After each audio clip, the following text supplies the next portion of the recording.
Hello and welcome to Dirty Pop, UVMTV's #1 show for music, movies, TV, pop culture, and more. I'm Haley Groman. And I'm Luca Pachin. And right now we're going to start with some Hollywood news. Yes, we are. Yeah. All right, well, from Texas, at South by Southwest, lots of interesting things going down. Tyler, the Creator, was arrested last night for inciting a riot, which people said was an especially insensitive news, seeing as 2 people were killed by a rogue automobilist the day before. It was a hit and run, A hit and run. So there's been a lot going on. It's been a pretty crazy music festival. It has Lady Gaga was vomited on by a performance artist. On purpose. On purpose. Oh yeah, it was all orchestrated by Lady Gaga She seemed to be herself. pretty into it. Oh, very much so. Very pretty into it. There was some blowback by Demi Lovato, who said that the forced vomiting was condoning bulimia and eating disorders. Interesting. Yeah, which I'm not sure if that's what Lady Gaga intended, but... Who really knows what she intended? I feel only she knows. Yeah, I don't know if there could have been good intentions there. In other news, Lorde declined to open for Katy Perry on her world tour, saying that she's stubborn and independent. So Lorde is, or Katy Perry? Lorde is. Lorde said this of herself. Oh. That, she's stubborn and independent. So okay, I say go Lorde. That doesn't really explain a lot about why she doesn't want to do it. But no. Well, probably she just doesn't like Katy Perry, but can't say that. She doesn't really like many other female singers, does she? No, but she and T Swift are... Oh, are they friends? BFFs. It's the hair thing. They've all had the curls going on. Nothing in common. Oh, the curls. hair okay. thing. They have curly hair. The hair thing. The basis of every friendship. Another very important news, The Bachelor finale was last week. And Juan Pablo, he's the Bachelor that everyone hates. He's been Brazilian or Venezuelan former professional soccer player. It turned out that he was only a pro soccer player in the loosest sense of the word pro. He was like a lake monster soccer player, basically equivalent. But he was a pro soccer player, and he has been the worst Bachelor ever. Has been saying really homophobic and racist and awful things all season. All the women hate him. No one even wants to be with him. I don't know how the show has continued, but woman. I should just be the next Bachelor. Yeah, you would get the same type of response. But the woman that he ended up picking, Nikki Farrell, she's a pediatric nurse. He picked her, but then didn't get her a ring and did not want to propose, but she still wants to marry him, and they are staying together. So it was a very mediocre ending for The Bachelor this year. Sounds People are not happy. Good use of time for all involved. In other news that isn't quite news, Macklemore posted an Instagram video about peeing with the lid seat up etiquette for men. I mean, I think it's an important thing, but I don't really know if Macklemore is the person or if Instagram is the platform. Medium. Yeah. So yeah, do with that what you will. And finally, for what I have, Drake and Rihanna, word has it, are officially getting real cozy in England. They're exclusive now. Oh. Yes. Says who? Says the interweb. Wow. Yeah. That's pretty exciting. It is. It's for them. It's very exciting. I'm very upset that he is off the market. I am his #1 fan. But You had your eye on him. See what I did he left there? his mark on me. See what I did there?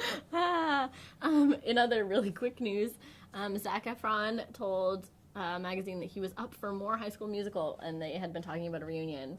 So that's very exciting. A High School Musical 4, post-college.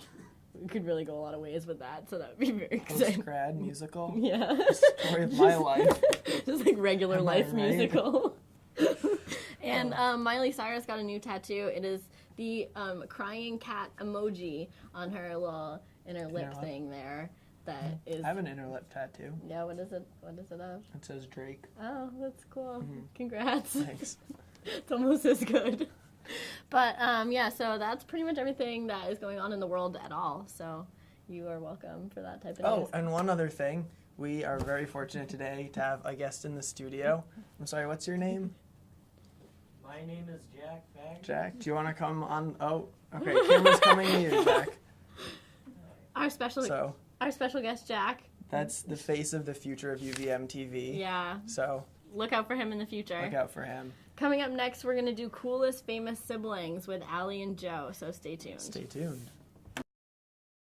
Hi, welcome back to Dirty Pop. I'm Joe. I'm Allie. And these are the coolest famous siblings. want to go first? Sure. My first famous siblings are the Hemsworth brothers, a very handsome duo from Australia. They do really good acting, actually. I love Chris Hemsworth in Thor and Liam Hemsworth in The Hunger Games. They're, like, very good characters. I actually like the way they do it. Their acting. Chris Hemsworth seems a little more normal, a little more not just up in the air the way Liam might have been. He also dated Miley Cyrus, so, I mean, I'm going to judge him a little bit for that. But I also think that he did a great job in The Hunger Games, and he's really good looking, so I will forgive him for any antisocial tendencies that he might have. They're a good set of brothers that seems to do a really good job in the movie industry. I concur.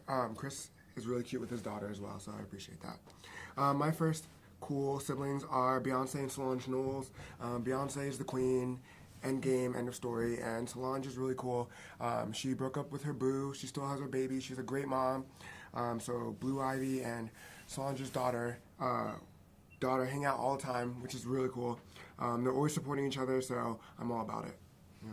That's pretty cool. I just saw a picture of them recently on Google for the first time. I was looking at her sister. I was like, she kind of looks like her. But my next famous sibling duo are actually a triple, the Olsens, which obviously everyone knows the twins, Mary-Kate and Ashley, but they have a younger sister named Elizabeth, who also does a lot of movies now, like Silent House and Old Boy, and she's not as well known, but she looks exactly like them. It is creepy. They might as well have a triplet. She's only 2 years younger. She's really good, and I think she should get more notoriety than she has, but I'm glad she's getting out there, and she's a really good actress, and I like where she's going. Okay, next I have James and Dave Franco. Dave Franco is one of my favorite people. I liked season 10 of Scrubs. I don't care what you say. As well as 21 Jump Street, so I'm super excited to see 22 Jump Street. And then James Franco is just a goober. Just everything about him is so wild. I appreciate him not caring about anything or anyone else. So, and seeing their interviews together or about each other are really cool. They seem to be really close. So. They're an interesting duo. I really like them too, actually. My next set of famous siblings are the Wilsons, which is Owen Wilson and Luke Wilson. Owen's got a little bit more notoriety than Luke Wilson does, but he's definitely a good actor. They're both in the Real Tenenbaums together, which is a Wes Anderson movie. And he does a great job. And Old School, which I just recently watched, and it's really funny, which is Luke Wilson. But obviously we've seen Owen Wilson in a lot of things. He's a funny guy. They're a great duo, and I think they're both great actors. Awesome. But next I have Maggie and Jake Gyllenhaal. I like Jake Gyllenhaal in Prince of Persia: Sands of Time. The movie was awful, but he was in it, so he made it great. Love and Other Drugs, Brokeback Mountain, and then Maggie has been on the scene for a while, so it's really cool to have her brother break out and her support him at the same time. That's funny, because I saw Maggie Gyllenhaal on our own very Church Street. Last year, during the summer, her and Peter Sarsgaard, which was Jake Gyllenhaal's co-star in Jarhead, walking down the street with like coffee and their kids, and she had a big hat on, and I followed her for a few blocks, but I didn't say anything because I'm a creep. But it was really cool to see them, and I really do enjoy both of their work. They were actually also on my list as well, and I think that they look exactly the same, but like boy version and girl version. They're both really good. They both done great movies, and they're really funny in Donnie Darko together, and they play siblings, and they have really great banter, and it's like really funny. They're like a great duo. But my next celebrity siblings would be you know what? That was it, but never mind. It was going to be the Gyllenhaals, but just to reiterate what I was saying, they're just a great duo, and I like both of their works. Okay, next I have Ray J and Brandy Norwood. I loved Moesha. That was my show. Ray J is famous for other reasons that we won't speak of, but he's made some pretty good songs, some club bangers. Sexy Can I was my anthem back in like 8th grade or something. Nice. I'm going to do a shout out to the Charm sisters, the Hallowells. They weren't actually related, but I really wanted to be a part of their family. And next up, we have Best Oscar Moments with Mallory and Abby. Stay tuned. Welcome back to Dirty Pop. I'm Abby. And I'm Mallory. And we are going to talk about the 2014 Oscars. It was an incredible night. Lots of glitz, lots of glamour, and some well-deserved awards for fine acting and just fine cinema in general. Some product placement. Yeah. By Samsung. Oh my god, so much product. So, first off, we have to just break ground with this. Ellen DeGeneres. She was great. I mean, just in the very beginning, what I remember about Seth MacFarlane hosting last year is that his opening monologue spent a lot of time insulting the people that were nominated, and I was like, it's funny, but not necessary. And so then Ellen just, goes on, I think a 2-minute, ramble about Jennifer Lawrence tripping both last year and then again this year, but she's, saying, I'm not going to talk about it, but for those of you who didn't know, Jennifer Lawrence tripped outside just now and then a year ago, but we're not going to talk about it because it's okay, Jennifer Lawrence, we forgive you. And just, I think the best part of it for me is just halfway through, she's just is anybody hungry? Do you want me to order pizza? Yeah. And then I think possibly Harrison Ford and Kevin Spacey should just have their own talk show where they don't do anything because they can just sit in a room and do nothing and just be the coolest people in the room, because just while Ellen is trying to introduce the next guest, Harrison Ford quietly gets up, grabs napkins and just starts distributing them without saying a single I missed that word. I just was staring at him Harrison Ford, who You even see are you? Leonardo DiCaprio turned down the free pizza. No Oscars, no pizza. Because I remember last year, everybody I know was when is Leonardo DiCaprio going to get his Oscar? And then he didn't, and it was heartbreaking, but Matthew McConaughey deserved it. I actually watched Dallas Buyers Club 2 nights ago, and I just remember his speech just being amazing. Honestly, the speeches in general were just so good. Lupita Nyong'o's. Hers was right. Great job. hers was really good. I thought Jared Leto's was really good because he received a lot of flack for his Golden Globes acceptance speech because he said something about the transgender community. But this time around, it was really good and positive and nice and everything. Yeah. And I actually remember I was kind of upset when Cate Blanchett won for Best Actress because I fell in love with American Hustle. I saw it twice in theaters.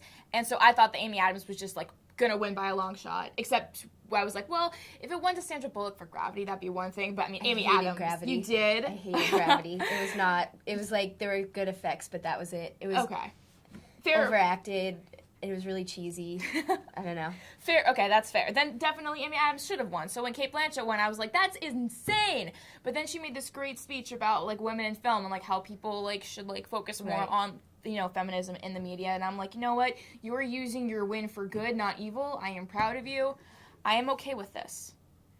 But I think that my favorite moment of the night, even though it didn't win the Oscar for Best Original Song, the performance of Happy by Pharrell. Oh, yeah. Just when he goes out and you see Meryl Streep just get up and just start shimmying along with him, and then Lupita Nyong'o is just dancing like a princess, and Amy Adams just looks flawless when she's dancing with him. It's just, and then everybody actually got up and danced along to the song, which I was they're not going to do that, are they? And then they did. And the Oscars are kind of stiff, especially compared to the Golden Globes, so it's nice to see that. Yeah. For sure. It was honestly it was my favorite moment, especially compared to what happened with Let It Go, because as much as Idina Menzel killed it, who is Adele Dazeem? John Travolta, just when they let him back into Hollywood, he screws it up. Oh, yeah. It was just, I just remember, I was oh my god, they're gonna do it. What did he just say? And then there's one point, I think it was the teleprompter maybe, because at one point when Ellen was introducing Kristen Bell, she said Kristen BL and was wait, what? And looked at the teleprompter, so I don't know if there's something going on there. They should get it together. They should. I'm gonna just do a quick shout out. The Wizard of Oz is possibly one of my favorite movies of all time, and it's hard to do Over the Rainbow without people comparing you to Judy Garland.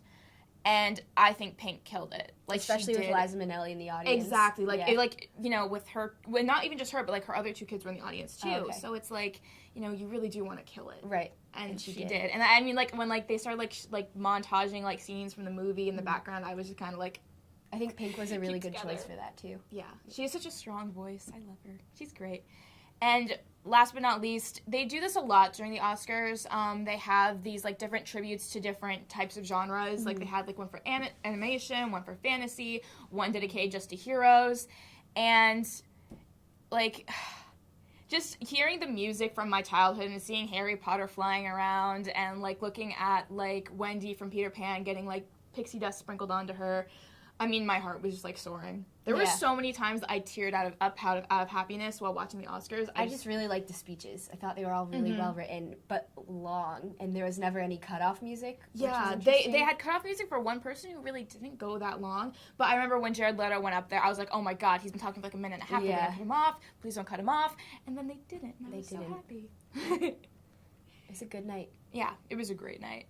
So that's it for Oscar moments. Yes, and coming up next, we have a very exclusive interview by Haley with Justin Bieber. Hello and welcome back to Dirty Pop. We have a very serious interview coming up for you right now. We have Justin Bieber's first interview since his deposition. We'd like to welcome Justin back to the studio. Can I sit here? My right side's better. So Okay, this is okay. Yep, that's where I was sitting. Welcome, Justin. Thank you for coming. thank you for having me. Yeah, we really appreciate you being here. I know that your last interview here was not maybe so successful as you had hoped. Yeah. Yeah. Okay. Well, again, thank you very much. So I guess we'll just start right out. The viewers have a lot that they want to know about your life. So do you want to talk about your relationship with the paparazzi? What's going on there? I mean, the paparazzi, man, I don't know. They're just, they're like, I get that they're trying to make money, but like, I'm their lifeblood, Without me, they're nothing. They don't have a job, so they need to respect me. What about other celebrities that they would be photographing? I mean, who else is there really to photograph? I'm like the new king of pop. I'm Michael Jackson, and Frank Sinatra, and Iggy Pop, just all put together, and Bob Marley, Okay. and Biggie Smalls, Okay. So just all in my soul. So you don't have any type of conflict with the paparazzi? Oh yeah, no, I hate them. Absolutely. Okay, even though you are their lifeblood. Yeah. Okay, just clearing that up. Do you want to talk a little bit about your relationship with? Are you? Oh, sorry. Thank you. Do you want to talk a little bit about your relationship with Selena Gomez? I know you guys have had a tumultuous Sorry. Don't ask me about her. I just. Don't ask me about her. I just figured. Don't ask me about her again. I just figured that. Don't ask me about her again. You said earlier. Don't ask me about her again. But you said. I'm serious. Don't ask me about her again. In the green room that we could ask you. Oh my god. Okay. Sorry. We won't ask you about Selena Gomez. Selena, just one more thing. She was spotted recently in Mexico. Have you been to Mexico, Justin? Have I been to Mexico? I don't know. Have I been to Mexico? He doesn't. Have I been to Mexico? He doesn't. No, I'm asking you. I get. Guess what? I don't recall. Okay. Yeah, that's good to know. If you could just talk to me and not to your lawyer, that would be really great. That'd be really great. So, do you have any upcoming music coming out? I don't have to answer any questions. This is not a legal situation. This is not your deposition anymore. Oh, this isn't a deposition? No, this is an interview. Oh, wow. All right. Welcome. We back. I don't. Okay. Yeah, no. Yeah. Sorry. I didn't mean to. It's all right. So do you have any upcoming music coming out? Do you want to tell us a little bit? Yeah, I'm in the studio every day. I work every day. I don't have time for anything else in my life. I never drive cars, never do Xanax. Do you know how to drive? Yeah, I know how to drive. Okay. That's been in question. Yeah. But I'm in the studio every day, and I'm just so lucky to be there and just make music that I love. Okay. So what type of music do you think you've been producing recently? It's been more rap type of music, or? I mean, yeah, I'm definitely working towards a rebranding. I definitely, What would you say is your brand now? I mean, you're a pretty brand focused guy. I mean, What are some buzzwords? That's a stupid question. I mean, my brand is Justin Bieber. There's no explanation. Okay. Could you give me some buzzwords? Is this a film? Are you guys making a film here? Yeah, it's an what interview. What are we filming? You is this said a film? But is this a film? Yeah, we're recording. Is this a film? Is there a difference? Is this? I don't know. Never mind. It's okay. It's fine. It's whatever. Okay. I'm sorry. It's just that you said in the back that we could film this, and also that we could ask you about Selena Gomez. Are you Oprah? I don't. What is this? This is an interview. Okay. I'm Haley. I don't understand what's funny. Nothing is funny. Yeah, Thank you for having us in your life today. You're welcome. We really appreciate that. God bless. Yeah, stay true. Stay true. Fuck this. So coming up on Dirty Pop, we'll have Tweets of the Week with Joe Tang. Thank you. Okay. Welcome back to Dirty Pop, and these are your tweets of the week. So I'm going to get right into it. At Aaron Carter tweeted, I'll spend the rest of my life trying to better myself to get back to her. I don't care what any of you think. Aaron Carter wants to be Hillary Duff's baby daddy. My inner preteen just had an on-air daytime terror. Not at all. She's got a baby herself and is saying, hey now, I don't want candy. Swerve AA, no one wants you. At Blake Shelton tweeted, I'm so famous, my truck doors lock themselves just to keep my precious ass safe. Bitch. Okay, Blakey, cool your jets, dude. Nobody wants your bulletproof Ford F-150. This isn't Farmhouse Down. Your trusty strumming guitar and a half-finished bottle of stale-ass Budweiser isn't worth it. Next tweet. At Jimmy Fallon tweeted, Mark Zuckerberg says the NSA spies on Americans too much. Talk about the pot unfriending the kettle. Marky Mark and the Zucking social media empire need to take several seats. You search for one 3D printing schematic group for a permanent condom, and suddenly all the ads on Facebook are for sex help groups. It was just one time, sorry. My last tweet. Ooh. At Conan O'Brien tweeted, an artist puking on Lady Gaga is national news, but no one cares I drooled on Sofia Vergara. Lady Gaga has taken it too far once again. It's not like Ray J pooping on Kim Kardashian's chest would be considered art, but it would be abstract, seemingly pointless, slightly arousing, and sell for a ton of money. I mean, I would let Betty White slap my right ass cheek and Chris Evans sniff my left toe jam remnants, but that's normal. And those are your tweets of the week. So check us out, same time, same place, next week. See you later.